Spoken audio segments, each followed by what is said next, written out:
وَلَقَدْ يَسَّرْنَا الْقُرْآنَ لِلذِّكْرِ فَهَلْ مِن مُّدَّكِرٍ.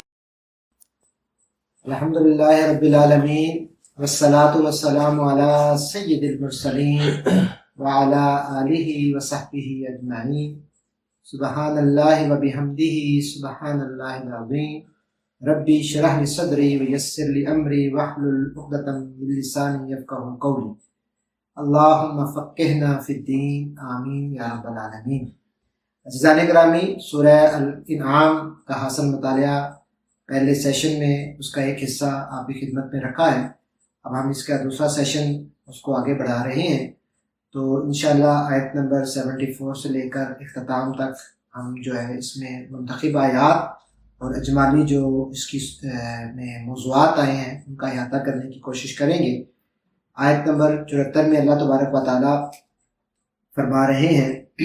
بسم اللہ الرحمن الرحیم. وَإِذْ قَالَ إِبْرَاهِيمُ لِأَبِيهِ آذَرَ أَتَتَّخِذُ أَصْنَامًا آلِهَةً إِنِّي أَرَاكَ وَقَوْمَكَ فِي ضَلَالٍ مُّبِينٍ وَكَذَلِكَ نُرِي إِبْرَاهِيمَ مَلَكُوتَ السَّمَاوَاتِ وَالْأَرْضِ وَلِيَكُونَ مِنَ الْمُوقِنِينَ. صدق اللہ العظیم. اللہ تبارک و تعالیٰ فرما رہے ہیں کہ ابراہیم علیہ السلام کا واقعہ یاد کرو جب کہ اس نے اپنے باپ آزر سے کہا تھا کیا تو بتوں کو خدا بناتا ہے؟ میں تجھے اور تیری قوم کو کھلی گمراہی میں پاتا ہوں. ابراہیم علیہ السلام کو ہم اسی طرح زمین اور آسمان کا نظام سلطنت دکھاتے تھے اور اس لیے دکھاتے تھے کہ وہ یقین کرنے والوں میں سے ہو جائے. تو یہ حضرت ابراہیم کے حوالے سے اور پھر آگے چند آیات جو ہیں آیت نمبر 74 سے لے کے 78 تک اسی واقعے اور اس پوری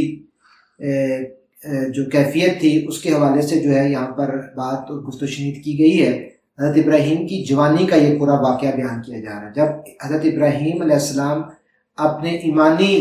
کیفیت کے اعتبار سے ارتقائی مراحل میں تھے اور اللہ کی معرفت کے حصول کے لیے تگ و دو کر رہے تھے. اس کی منظر کشی کی گئی ہے کہ حضرت ابراہیم علیہ السلام نے بت پرستی کے ماحول میں آنکھ کھولی تھی، ٹھیک، لیکن وہ ابتدائی سے شرک سے جو ہے متنفر تھے. ان کی فطرت سلیم تھی اور شروع سے ہی جو ہے وہ شرک جو ان کے آس پاس اور ان کی جو قوم تھی جو بت پرستی کا شکار تھی، ستارہ پرست تھی، شاہ پرست تھی، اس سے وہ بیدار تھے. خود ان کے اپنے گھر میں ان کے سرپرست ان کے والد محترم وہ بت ساز تھے اور ایک مندر کے والی تھے. یہ پوری وہ کیفیت تھی. تو اس پوری کیفیت میں ابراہیم علیہ السلام نے قوم کے سامنے اپنی ہی قوم کے سامنے اپنی ہی قوم کے ایک ایک الہ کا ذکر کیا اور دلائل سے ان کو رد کیا. پہلے خود معرفت حاصل کی، اللہ کی معرفت حاصل کی، یعنی کہ جب وہ سفر پہ تھے پہلے انہوں نے ستارے کو اپنا خدا مانا، چاند کو مانا، سورج کو مانا، اس کا پورا ذکر کیا گیا. لیکن جب انہوں نے یہ دیکھا کہ یہ جو ساری کائنات میں یہ چیزیں جو موجود ہیں یہ تو ڈوبنے والی ہیں، تو نے کہا کوئی ڈوبنے والا میرا خدا نہیں ہو سکتا. خدا وہی ہو سکتا ہے جو حی القیوم ہے، جو زندہ و جاوید ہے، جو واقعتاً جس کے اختیار میں سب کچھ ہے. تو خیر اس پورے مرحلے کے بعد تو انہوں نے یہ چیز طے کر لی کہ ڈوب جانے والوں کا تو میں گرویدہ نہیں ہو سکتا، میں اس کو جو ہے وہ خدا نہیں مان سکتا. تو پھر انہوں نے جو اعلان کیا کہ بس ایک ہی خدا ہے اور وہ خدا وہی ہے کہ جس نے انسانیت کو جو ہے وہ پیدا کیا ہے. اور پھر انہوں نے یہ اعلان کیا کہ انی وجہت وجہی للذی فطر السماوات والارض حنیفا وما انا من المشرکین، کہ میں نے یکسو ہو کر اپنا رخ اس ہستی کی طرف کر لیا ہے جس نے زمین اور آسمان کو پیدا کیا ہے اور میں ہرگز شرک کرنے والوں میں سے نہیں ہوں. تو یہ انہوں نے اعلان واضح طور پر کر دی، یعنی کہ حضرت ابراہیم نے یکسو ہو کر اپنا رخ جو ہے وہ کس جانب پھیر لیا؟ اللہ رب العزت کی طرف. اور یہ کہا کہ تم جس خدا کو مانتے ہو اس کے لیے اگر تمہارے پاس کوئی ثبوت ہے تو وہ لے کے آؤ. اور انہوں نے پھر وہ پورا واقعہ بھی ہمارے سامنے آتا ہے. تو حضرت ابراہیم کی یہ یکسوئی، یہ مسلم حنیف، سورہ بقرہ میں بھی اس کے حوالے سے ذکر ہوا، حضرت ابراہیم کے حوالے سے ان کی یہ صفت بیان کی گئی کہ مسلم حنیف. تو یہ جو اپنا یکسو ہو کر اپنے رخ کو اللہ تعالیٰ کی طرف پھیر لینا، اور اللہ کو ہی اپنا معبود حقیقی جان لینا، اللہ کی معرفت حاصل کر لینا، یہ بہت بڑی سعادت اور سعادت کی بات ہے۔ اور یہ تسلسل کے ساتھ یہ بات ہمارے ذہنوں کو جو ہے وہ دستک دے رہی ہے کہ ہم بھی اس چیز کو پرکھیں، سوچیں اور واقعتاً حقیقتاً دل سے اللہ کی معرفت کو حاصل کریں اور اس پہ یقین اور اعتماد لے کر آئیں۔ حضرت ابراہیم نے اللہ سے دعا بھی مانگی، اپنی نسل کے لیے بھی دعا مانگی، اور پھر ان کی اس دعا کا نتیجہ کیا ہوا کہ حضرت ابراہیم کی نسل سے 19 جلیل القدر جو ہے وہ انبیاء جو ہے وہ مبعوث ہوئے، 19 جلیل القدر۔ یہ بھی ان کو خوش نصیبی اور سعادت نصیب ہوئی۔ تو اس میں پوری جو بحث یہاں پر کی جا رہی ہے، یہ پوری بحث اس چیز پر دلالت کر رہی ہے، شاہد ہے کہ وہ قوم اللہ فاطر السماوات والارض کی ہستی کی منکر نہ تھی۔ جو ان کی پوری تاریخ آ رہی ہے وہ کسی نہ کسی پیرائے میں اللہ کی ہستی کو مانتے تھے، لیکن شرک میں مبتلا تھے، اللہ کی ہستی سے انکار نہیں کر رہے تھے، بلکہ ان کا اصلی جرم کیا تھا حضرت ابراہیم کی قوم کا، کہ وہ مشرک تھے، اور ان کا جرم یہ تھا کہ دوسروں میں کو خدائی صفات میں اور خداوند کے جو اللہ کے حقوق تھے ان میں دوسروں کو وہ شریک قرار دیتے تھے۔ یہ اصل میں ان کا جرم تھا۔ اس چیز کو واضح کیا گیا، اور اس جو گفتگو اس کے تسلسل میں اللہ تبارک و تعالیٰ نے کہا کہ جنہوں نے اپنے ایمان کو ظلم کے ساتھ آلودہ کیا ہے، اپنے ایمان کو، تو یہ جو ظلم کی یہاں پر بات کی، یہ ظلم معیشت کا ظلم نہیں ہے، یہ ظلم وہ ہے کہ جب آپ کسی کو یعنی کہ اللہ کو، اللہ کی بڑائی کے ساتھ، خدائی کے ساتھ کسی کو شریک ٹھہراتے ہیں، جو شرک کا مرتکب ہوتا ہے وہ دراصل ظلم کر رہا ہے۔ تو یہاں پر جو شرک کو ظلم سے تعبیر کیا گیا ہے، وہ دراصل انسان اپنی ذات میں ظلم عظیم کر رہا ہے۔ تو اس گفتگو میں پوری بات جو کی جا رہی ہے وہ شرک کے اوپر بات کی جا رہی ہے کہ اپنے مشرکانہ عقیدے کی بنیاد پر اپنے اعمال کو آلودہ نہ کرو، اور اللہ کی ہستی کو جو پہچان لو۔ اگر تم امن چاہتے ہو، راستی چاہتے ہو، سکون چاہتے ہو، تو پھر حضرت ابراہیم کی سنت پر عمل پیرا ہوتے ہوئے یکسو ہو جاؤ، اللہ کی طرف جو ہے وہ پلٹ آؤ۔ حضرت ابراہیم کی نسل سے جو میں نے کہا 19 جلیل القدر جو ہے وہ پیغمبر مبعوث ہوئے، ان سب کا، ان میں سے کچھ کا جو ہے وہ اگلی آیات میں جو ہے وہ ذکر ہوا، جن میں حضرت لوط کا ذکر آ رہا ہے، حضرت اسحاق کا آ رہا ہے، حضرت یعقوب کا آ رہا ہے، حضرت اسماعیل کا آ رہا ہے، حضرت نوح، حضرت داؤد، حضرت سلیمان، حضرت ایوب، حضرت یوسف، حضرت موسیٰ، حضرت ہارون، حضرت زکریا، حضرت یونس، حضرت ایوب اور حضرت یحییٰ، حضرت عیسیٰ، حضرت الیاس، ان سب کا آگے ان آیات میں اسی سورہ مبارکہ میں جو ہے وہ ذکر آ رہا ہے۔ اور پھر اللہ تبارک و تعالیٰ ان انبیاء کا ذکر کرنے کے بعد آیت نمبر 89 میں فرما رہے ہیں کہ وہ لوگ تھے، یعنی کہ یہ تمام انبیاء جن کو مبعوث کیا گیا ہے بشمول حضرت ابراہیم کے، یہ وہ لوگ تھے جن کو ہم نے کتاب اور حکمت اور نبوت عطا کی، کتاب، حکم اور نبوت عطا کی۔ اب اگر یہ لوگ اس کو ماننے سے انکار کرتے ہیں تو پرواہ نہیں ہے، اللہ کو پرواہ نہیں ہے۔ ہم نے کچھ اور لوگوں کو یہ نعمت جو ہے وہ سونپ دی ہے جو اس سے منکر نہیں ہے، یعنی کہ اللہ کا جو انکار کرتا ہے اس کی، وہ اللہ کو کوئی زد نہیں پہنچا سکتا، اللہ کا کوئی نقصان نہیں پہنچا سکتا، اللہ کے دین کو کوئی نقصان نہیں کر رہا، وہ دراصل خود اپنا نقصان کر رہا ہے۔ اللہ تبارک و تعالیٰ کی سنت اور مشیت ہے کہ وہ کسی اور گروہ کو، کسی اور انسان کو یہ توفیق اور یہ منصب دے دے گا، تو اس لیے اللہ کو اس کی پرواہ نہیں ہے۔ یہ تو تم پر فضل کیا گیا ہے، بنی اسرائیل کو بھی یہ کہا گیا نا کہ تم پر جو ہے وہ یہ فضل کیا گیا ہے، تمہیں یہ فضیلت عطا کی گئی تھی۔ تو اس لیے یہاں پر ان تمام انبیاء کو جو 3 چیزیں دی گئیں خاص کر کے ان کا ذکر ہوا ہے کہ وہ ایک چیز کہ ان انبیاء کو ایک کتاب یعنی کہ اللہ کا ہدایت نامہ دیا گیا، سب انبیاء کو اللہ کی ہدایت دی گئی، کتاب دی گئی۔ کتاب کچھ الہامی کتابیں، کچھ احکامات کی صورت میں، یعنی کہ اللہ کی رہنمائی کو آپ کہہ لیں کہ اللہ کی ہدایت کو کتاب سے تعبیر کیا، اللہ کی ہدایت جو ہدایت نامہ دیا گیا۔ پھر دوسرا ان کو حکم دیا گیا، یعنی کہ اس ہدایت نامے کا ان کو فہم، شعور دیا گیا کہ اس اللہ کی ہدایت کے مطابق تم نے معاملات زندگی پر اس کی تطبیق کیسے کرنی ہے، ان کو منطبق کیسے کرنا ہے، اور اپنی صلاحیت کے ساتھ ان مسائل کے حوالے سے فیصلے کیا کرنے ہیں، اور پورے نظام کو تم نے کیسے چلانا ہے، جو اللہ تبارک و تعالیٰ نے تمہیں قابلیت عطا کی ہے، تو اللہ کی ہدایت کی روشنی میں اپنی صلاحیت اور اس قابلیت اور استعداد کی بنیاد پر تم جو ہے وہ جو مسائل زندگی ہیں اور انسانی تمدنی مسائل ہیں ان کو جو ہے وہ سدباب کرو، ان کو ایڈریس کرو اور ان کو اس نظام کو جو ہے وہ چلاؤ۔ تیسری چیز جو ہے جو اس حوالے سے ذکر ہو رہا ہے کہ یہ جو منصب ہے جو اللہ تعالیٰ نے ان کو عطا کیا ہے، نبوت کا منصب، ٹھیک، یہ اللہ تبارک و تعالیٰ کی طرف سے ہے اور اللہ کی رہنمائی کی بنیاد پر ہی یہ عطا ہوا۔ یہ خود ان کی طرف سے، انہوں نے خود اختیاری نہیں ہے، بلکہ تفویض کرتا ہے، اللہ تبارک و تعالیٰ نے تفویض کیا ہے۔ اور اللہ تبارک و تعالیٰ فرما رہے ہیں کہ اگر ان انبیاء نے شرک کیا ہوتا، اگر یہ انبیاء بھی شرک کرتے اور اپنی ذات کے حوالے سے یا کسی اور کو خدا بنا لیتے تو ان کے یہ تمام اعمال جو ہے وہ ہم ضائع کر دیتے، ان کے لیے بھی کوئی چھوٹ نہیں ہے۔ تو یہ یہاں پر اس حوالے سے بات کی گئی ہے۔ اور پھر اللہ تبارک و تعالیٰ جو ہے وہ آیت نمبر 95 سے 110 تک جو ہے یہ بتا رہے ہیں کہ اللہ نے وحی اور انبیاء کو یہ جو دونوں چیزیں بھیجی ہیں لوگوں کی ہدایت کے لیے بھیجا گیا ہے، لیکن بہت سارے لوگ ایمان جو ہے وہ نہیں لے کے آتے۔ پھر اللہ تبارک و تعالیٰ نے بہت ساری یہاں پر آگے مسالے آفاق نفس میں سے ہی بہت ساری مسالے دی ہیں اور توحید کی تائید میں اور شرک کی نفی میں جو ہے ان مسالوں کو پیش کیا ہے۔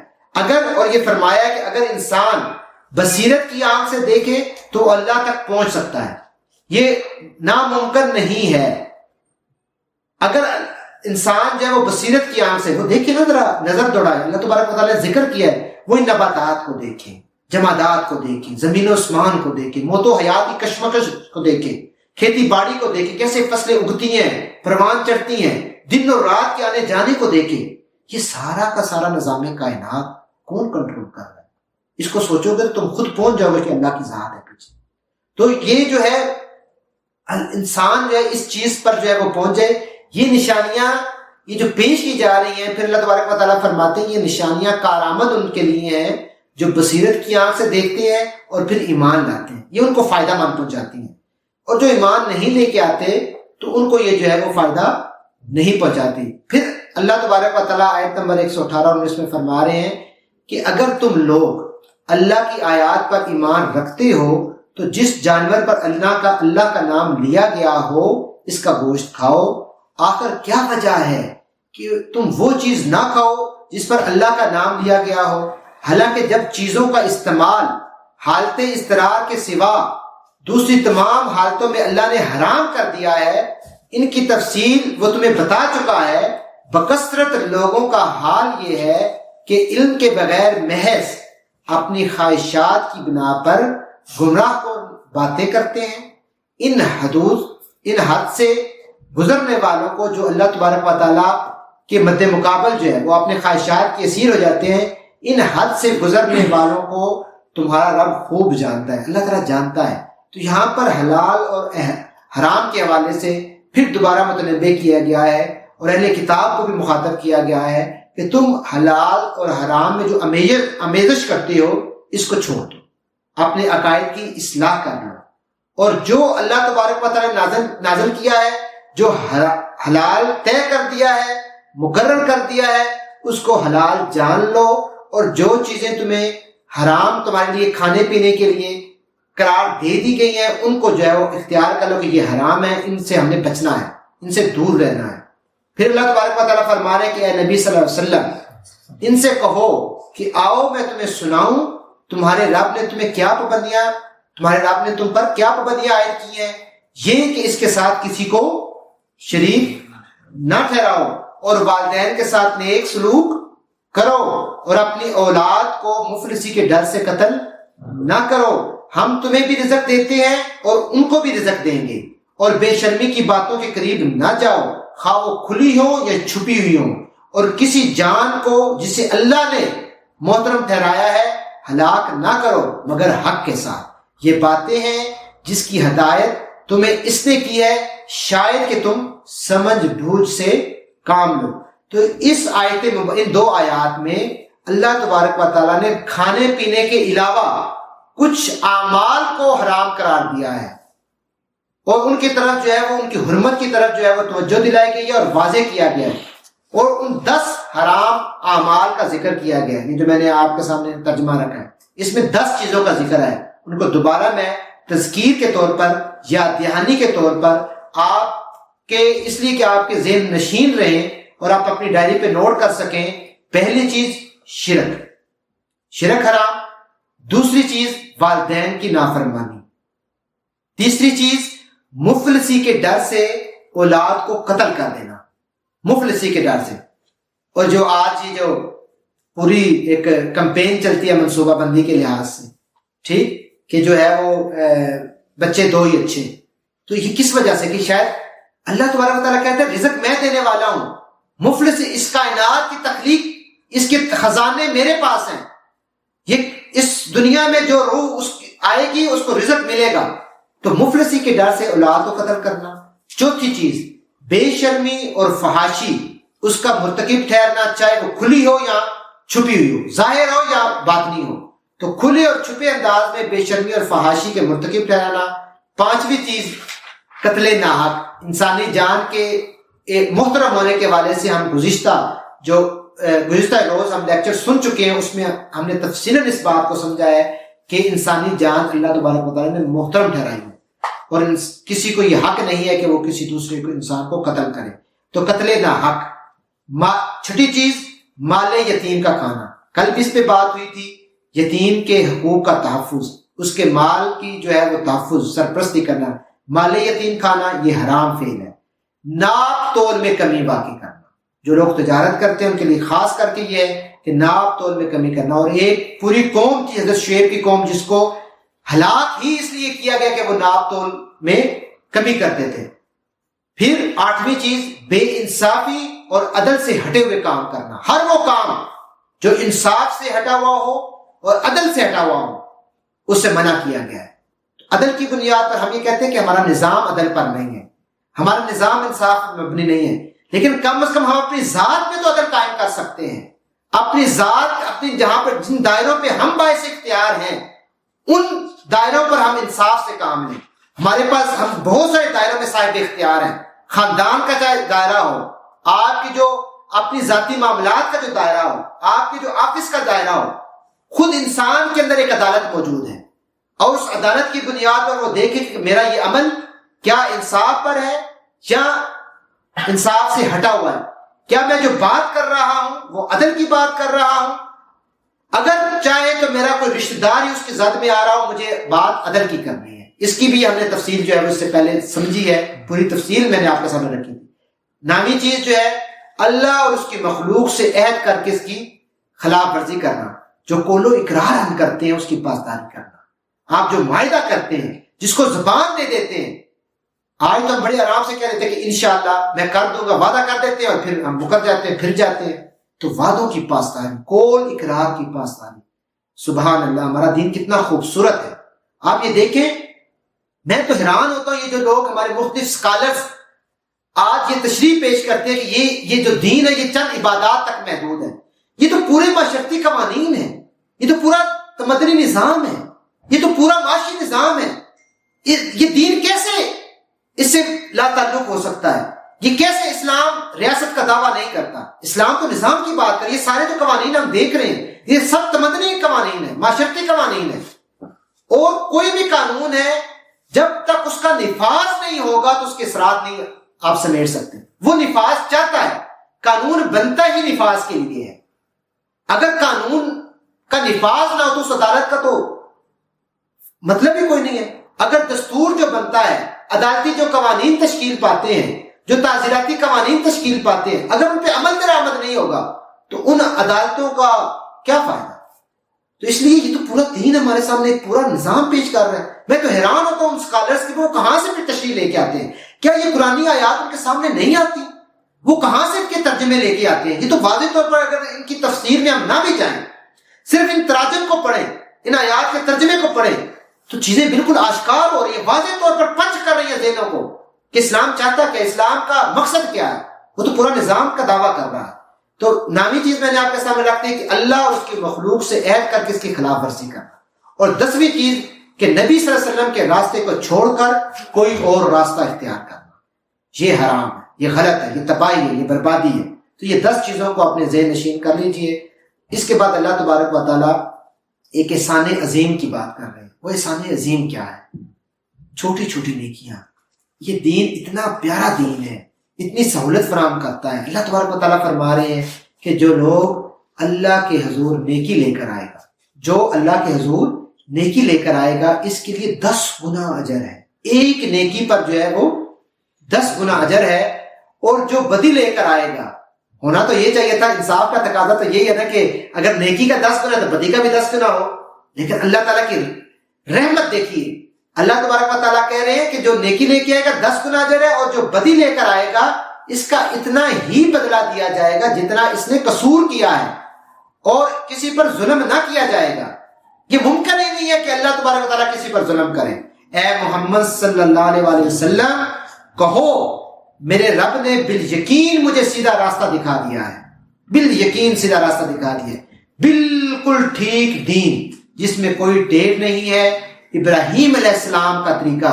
جسے یکسو ہو کر اس نے اختیار کیا تھا اور وہ مشرکین میں سے نہ تھا۔ کہو میری نماز، میرے تمام مراسم عبودیت، میرا جینا اور میرا مرنا سب کچھ کس کے لیے ہے؟ اللہ رب العالمین کے لیے ہے۔ قل ان صلاتی و نسکی و محیای و مماتی للہ رب العالمین۔ یہ تو بہت خوبصورت بات ہے۔ ایک تو میں نے آپ کو نیکی کے حوالے سے کی، یہ اللہ تبارک و تعالیٰ کا احسان عظیم ہے، اور بدی کے حوالے سے تو یہ بھی کہا جاتا ہے کہ آپ نے اکثر ہمارے جو دینی بھائی ہیں ان سے سنا ہوگا کہ نیکی کا ارادہ کر لو، اور ارادے کی نیکی ہے، اس کام کو سر انجام دینے کا ارادہ کر لو، اس پہ تمہیں اجر مل جائے گا۔ ارادے کا بھائی اجر ہے۔ ابھی آپ نے نیک عمل کیا نہیں ہے، صرف ارادہ باندھا ہے، اپنے دل میں خواہش کو اختیار کیا ہے، تو اللہ تبارک و تعالیٰ اس پہ بھی آپ کو اجر دے گا۔ اور بدی پہ، برائی پہ تب تک آپ کا مواخذہ نہیں ہوگا، تب تک وہ آپ کے نامہ اعمال میں نہیں لکھی جائے گی جب تک آپ اس کے مطابق عمل نہیں کریں گے، یعنی کہ آپ نے وہ گناہ کر نہ دیا ہو۔ جب تک آپ گناہ نہیں کرتے، 1000 دفعہ آپ سوچیں خیالات میں، تو آپ کو اس پہ کوئی مواخذہ نہیں۔ کتنے بڑی یہ جو ہے نا، اور پھر بدی آپ کر لیں گے تو وہ بھی ایک شمار ہوگی، اور اس میں بھی اللہ تبارک و تعالیٰ کہہ رہے ہیں کہ جتنی تم کرو گے اس کے مطابق ہی تمہیں سزا ملے گی۔ اللہ تبارک و تعالیٰ جو ہے وہ ظلم نہیں کرتا۔ اللہ تبارک و تعالیٰ تمہارے سامنے سیدھا راستہ پیش کر رہا ہے، اس لیے بندہ مومن کا کام یہ ہے کہ وہ اپنے مقصد حیات کو پہچان لے، اس کو سمجھ لے، اس کو اختیار کر لے، اور پھر یہ اعلان کر دے، جس کا اعلان کا میں نے دوبارہ آپ کے سامنے رکھا اور دوبارہ اس کا اعادہ کر رہا ہوں کہ قل ان صلاتی و نسکی و محیای و مماتی للہ رب العالمین۔ یہ اس چیز کو جو ہے وہ ہمیں سمجھنا چاہیے۔ پھر اللہ تبارک و تعالیٰ نے آیت نمبر 165 میں یہ فرمایا ہے کہ وہی ہے جس نے تم کو زمین کا خلیفہ بنایا ہے، اور تم میں سے بعض کو بعض کے مقابلے میں زیادہ بلند درجے دیے، تاکہ جو کچھ تم کو دیا ہے اس میں وہ تمہاری آزمائش کرے۔ بے شک تمہارا رب سزا دینے میں بہت تیز ہے اور بہت درگزر کرنے اور رحم فرمانے والا بھی ہے۔ وہ سزا بھی دیتا ہے اور رحم بھی فرماتا ہے، درگزر بھی جو ہے کرتا ہے۔ تو اس آیت مبارکہ میں 3 حقیقتوں کو بیان کیا گیا ہے۔ وہ 3 حقیقتیں یہ ہیں کہ ایک، کہ تمام انسان زمین میں خدا کے خلیفہ ہیں۔ اس کے معنی یہ ہے کہ خدا نے اپنی مملوکات میں سے بہت سی چیزیں ان کی امانت میں دے دی ہیں اور ان پر تصرف کے اختیارات بخش دی ہیں۔ یہ جو اختیارات ہمیں ملے ہیں یہ اللہ تبارک و تعالیٰ کی طرف سے ہمیں تصرف نصیب ہوا ہے۔ ہم ذاتی طور پر اس قابل نہیں ہیں کہ ہم یہ تصرف حاصل کر لیں، یہ اللہ ہی کی رحمت ہے، اللہ ہی کی عنایت ہے کہ اللہ نے یہ تصرف کی قوت ہمیں دی ہے، اور جتنی اس نے دی ہے اسی پر جو ہے ہمارا تصرف ہے۔ تو پہلی بات کہ اللہ نے یہ اللہ کے اختیارات ہیں، ان میں سے کچھ اختیارات پر انسان کو خلیفہ بنا کر تصرف دے دیا گیا۔ دوسری کہ ان جو خلیفے ہیں، جو خلیفے بنا انسان ہیں، ان میں مراتب کا فرق بھی خدا نے ہی رکھا ہے۔ ان میں مراتب کا فرق جو ہے کسی کی امانت کا دائرہ وسیع ہے اور کسی کا محدود ہے۔ کسی کو زیادہ چیزوں پر تصرف کے اختیارات ہیں اور کسی کو کم چیزوں پر، کسی کو زیادہ قوت کارکردگی دی ہے اور کسی کو کم، اور بعض انسان بھی بعض انسانوں کی امانت میں جو ہے وہ دے دیے گئے ہیں۔ یعنی کہ جو صلاحیتیں ہیں، جو آپ کا فہم و فراست ہے، جو قوتیں ہیں، جو استعداد ہے، وہ ہر انسان کی مختلف ہے۔ ہم یہاں پر جتنے لوگ بیٹھے ہیں، ہم میں بھی مختلف نوعیت کی صلاحیتیں رکھنے والے افراد موجود ہیں۔ تو یہ اللہ تبارک و تعالیٰ نے مختلف صلاحیتوں سے نوازا ہے اور ان صلاحیتوں کے اعتبار سے مختلف مراتب اور مناصب تفویض کیے ہیں، اور جس کو جتنی صلاحیت دی ہے اور جس مرتبے پر جس کو فائز کیا ہے، اس کا امتحان اسی کے مطابق ہوگا۔ لا یکلف اللہ الا وسعها، کہ ایسا نہیں ہے کہ ہماری استطاعت سے بڑھ کر کوئی چیز ہے۔ جتنا ہمیں مکلف بنایا گیا ہے، جتنا اس نے ہمیں تصرف دیا ہے، جتنے ہمیں صلاحیتیں دی، اس کے مطابق ہمارا جو ہے امتحان ہوگا۔ اور تیسرا یہ کہ یہ دنیا دراصل جو ہے وہ امتحان گاہ ہے۔ یہ دنیا کیا ہے؟ امتحان گاہ ہے۔ جو کچھ بھی خدا نے دیا ہے اسی میں اس کا امتحان ہے، اس سے باہر امتحان نہیں ہوگا۔ ہر انسان کا اس کے دائرہ کار کے مطابق امتحان ہوگا۔ اس نے کس طرح خدا کی امانت میں تصرف کیا، یعنی کہ جو اس کو اختیار دیا اس میں اس کو استعمال اس نے کس طرح کیا، اس کا امتحان ہے۔ کہاں تک اس نے امانت کو جو ہے وہ ذمہ داری کے ساتھ سمجھا اور اس کا حق ادا کر دیا، جو بھی اس کو امانتیں تفویض کی گئی اس کی کتنی اس نے پاسداری کی، کس حد تک اس کی قابلیت تھی، اس کے مطابق جو ہے اس کو جو ہے وہ اس کا امتحان ہوگا، اور جو ہے اس کا جو فیصلہ ہوگا اس کی اس صلاحیت اور استطاعت کی بنیاد پر ہوگا۔ پھر اللہ تبارک و تعالیٰ نے یہ فرمایا ہے کہ میں نے انسان کو، اس خلیفہ کو علم کی قوت دی، جو ہے وہ اس کو حسن دیا، اس کو ذہانت دی، اس کو قوت دی، اس کو صلاحیت دی۔ تو یہ دراصل جو اللہ کی نعمتیں ہیں، یہ نعمتیں بھی ہیں اور یہ آزمائش بھی ہے۔ انہی نعمتوں کی جواب دہی بھی ہوگی، اس پہ پوچھ گچھ بھی ہوگی جو نعمتیں ہیں۔ تو یہ سورہ الانعام جو ہے وہ میں نے آپ کے سامنے 2 سیشن میں اس کا خلاصہ رکھنے کی کوشش کی ہے، اس کے مضامین کے اعتبار سے، اور چند منتخب آیات آپ کی خدمت میں رکھیں۔ تو آخر میں 2-3 نکات کو ذہن نشین کر لیجیے کہ جامع طور پر ہم نے یہ دیکھا اس سورہ مبارکہ میں بار بار توحید کا، رسالت کا اور آخرت کا جو ہے وہ ذکر آیا، اس کی دعوت دی گئی ہے، اور مخالفین کو، منکرین کو، جو اس دین سے دور ہیں ان کو خبردار کیا گیا، اور جو اس دین پر ایمان لے کر آئے ہیں ان کو استقامت کی تلقین کی گئی، اور اخلاقی اصول جو دین اسلام نے پیش کیے ہیں ان پر جو ہے عمل درآمد کرنے کی اور سوسائٹی کی ان اصولوں کی بنیاد پر تعمیر کرنے کی تلقین کی گئی۔ عمل درآمد سے مراد ہے کہ ان کے بنیاد پر سوسائٹی کی تعمیر کی جائے۔ پھر جو ہے یہ مسلمانوں کو واعظ کیا گیا کہ جلد کامیابی کی طرف جو ہے وہ لپکو مت، تو کامیاب تم دراصل ہو، تمہیں تسلی دی گئی ہے، مسلمانوں کو تسلی دی گئی، کامیاب تم ہی ٹھہرو گے۔ اللہ کی مشیت جب ہوگی تمہیں اس دنیا میں بھی حکمرانی ملے گی، لیکن تمہیں اپنا کام کرتے چلے جانا ہے، اپنے حصے کا کام جو ہے وہ تمہیں ادا کرنا ہے، پورا کرنا ہے، اس کی طرف جدوجہد کرنی ہے۔ پھر جو ہے اللہ تبارک و تعالیٰ نے مختلف مواقع پر اس سورہ مبارکہ میں اپنی مختلف نشانیاں بیان کی ہیں، اور یہ کہا ہے کہ یہ میری نشانیاں اس پوری کائنات میں جو ہے وہ پھیلی ہوئی ہیں، اس سے جو ہے وہ سبق حاصل کرو، اس سے جو ہے وہ اپنے لیے جو ہے وہ نور حاصل کرو، اس کی بنیاد پر پھر جو ہے اپنے لیے راہ متعین کرو، نشان منزل طے کرو، تاکہ تمہیں جو ہے وہ فلاح نصیب ہو۔ اللہ تبارک و تعالیٰ مجھے اور آپ کو جو ہے وہ عمل کی توفیق عطا فرمائے۔ ربنا تقبل منا انک انت السمیع العلیم وتب علینا انک انت التواب الرحیم، وآخر دعوانا الحمد للہ رب العالمین۔